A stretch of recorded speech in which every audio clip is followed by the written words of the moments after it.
Good morning সবাইকে। আজকে সকালে উঠে যেটা প্রথম কাজ করেছি সেটা হচ্ছে কুরিয়ার লেখা। আজকে প্রচুর কুরিয়ার আছে।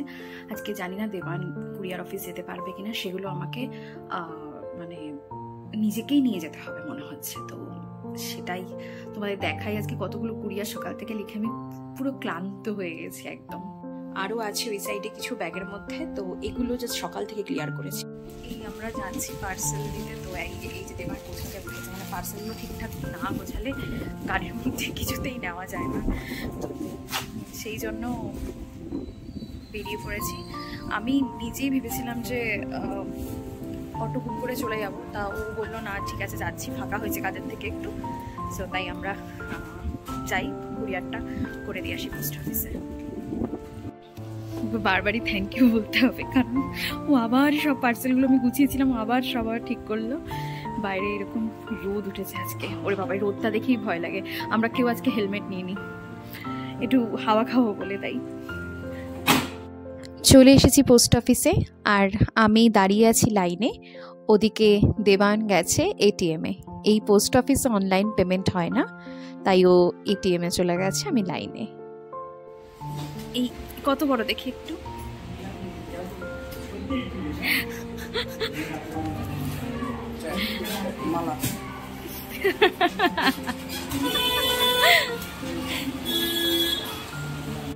ফেরার পথে ভাবলাম একটু মাছ বাজারটা ঘুরে যাই।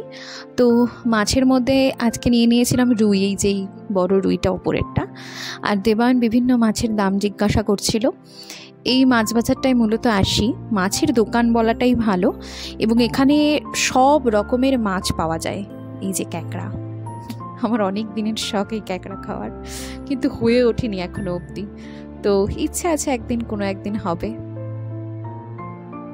আমাদের অ্যাপার্টমেন্টের ভেতরে যে মুদিখানা দোকানটা আছে, ওখান থেকে দেবান কিছুটা কিনে নিয়ে ঢুকলো। তো দেখি ও কি কিনেছে।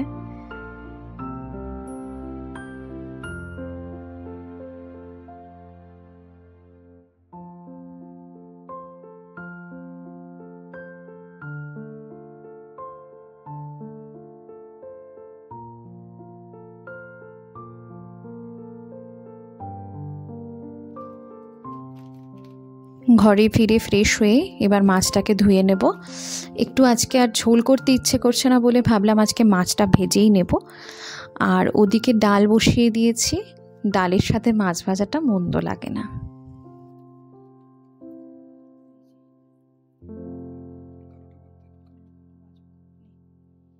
মাছের তেল ভেজে নিলাম চটজলদি, মাছটাও ভেজে নিয়েছি ডালের সাথে জন্য। আর এদিকে আগের দিন একটু চিকেন ছিল, আর এই যে আমাদের হচ্ছে শশা আর দইটাও বের করছে, দইটা এখনো রেডি করিনি। আর এদিকে আমার ভাত রেডি। এই ভিডিওটা দেখে অনেকেই ভাববে এখনও কি গণেশ চতুর্থী শেষ হয়নি? না, হয়ে গেছে। গত রোববার বিসর্জন হয়ে গেছে, তবে বিসর্জনের কিছু মুহূর্ত আমার কাছে তুলে ধরা ছিল না, কারণ আমি বেশ অসুস্থ ছিলাম। তার আগের দিন মানে গত শনিবার বিকেলের যে পুজো হয়েছিল, এটাই শেষ পুজো ছিল। তো সেই মুহূর্তগুলো আমি ভাবলাম আজকের ব্লগে রেখে দিই, কারণ মুহূর্ত সবসময় দামি হয়। আর সেদিনের এই লম্বা লাইন পড়েছিল, যেটা রোজকার চলছিল, তোমরা আমার আগের ব্লগে দেখে থাকবে। তো আমার এক বন্ধুর হাতে ক্যামেরা ছিল, আর আমি আমার আর একটা বন্ধুর সাথে লাইনে দাঁড়িয়ে সেই গল্প করছিলাম। খাবারটাও খুবই ভালো ছিল, এবং রোজকার যা থাকে সেই রকমই কাছাকাছিই ছিল, তবে লুচি ছিল, এটা একটা খুব ইন্টারেস্টিং ব্যাপার।